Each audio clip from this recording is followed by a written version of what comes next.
Bill Clinton is sometimes known as the first African-American president, and Hillary Clinton won the South Carolina primary recently with an overwhelming majority of the African-American vote. But if you think that's the last note on their record with African-Americans, you would be very, very wrong. Today, we actually got a video from some of the top African-American activists in the country, and they wanted to set the record straight on the true record of the Clintons, especially Hillary Clinton. So this is not my final judgment. This is their final judgment on Hillary Clinton's true records with African Americans.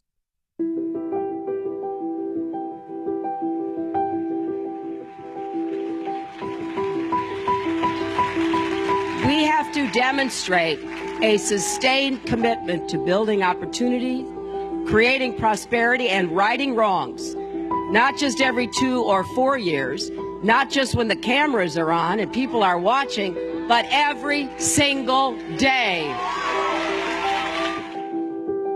There are people who are on the streets and involved in this movement who were there in '96 when the Welfare Reform Act was passed. They were there in 1994 when the Violent Crime Act was passed. They have a sense of how Clinton had a part in proliferating and spreading a lot of the problems that we're talking about now.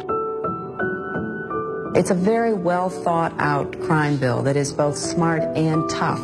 And we will eventually get a good crime bill like the president has proposed. It'll just take a little longer than it should have. In addition to what we saw, which is her speaking the talking points of the prison guards lobby, we also saw her come out to invoke the idea of super predators to push for these crime bills. They are often the kinds of kids that are called super predators. No conscience, no empathy. We can talk about why they ended up that way, but first we have to bring them to heel. It was never used to describe anyone white. It was always used to describe young black men as a mass, and it made life very tough for us. Well, you know, Hillary Clinton's an old friend, but they're not friends in politics. We profoundly disagreed with the forms of the welfare reform bill. I think it's absurd to suggest she's a friend of children who are in need or families. This is a woman who, when her husband was governor, I first met her at that time, they were bragging about their welfare reform, which destroyed what existed of support for poor children in Arkansas. Then as president, her husband, with her full-throated approval, destroyed the aid to families with dependent children, which has 70% of the people on that program were children.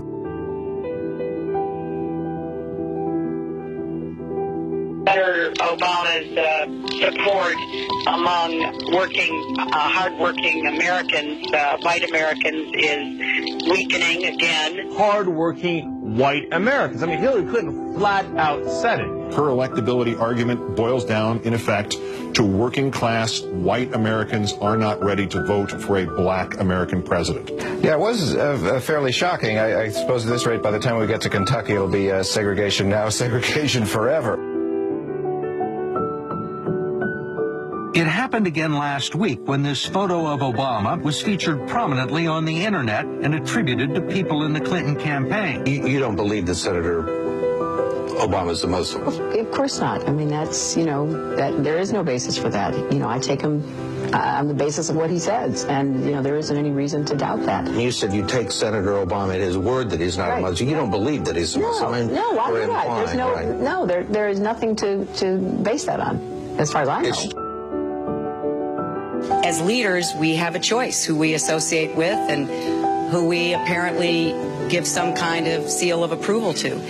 And I think that it wasn't only the specific remarks, but some of the relationships with Reverend Farrakhan, with giving the church bulletin over to the leader of Hamas to put a message in.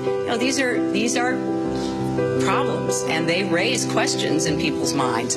After those precedents, there are those who see a pattern to hear the kind of casual prejudice which still haunts the society voiced, and to not distance the campaign from it.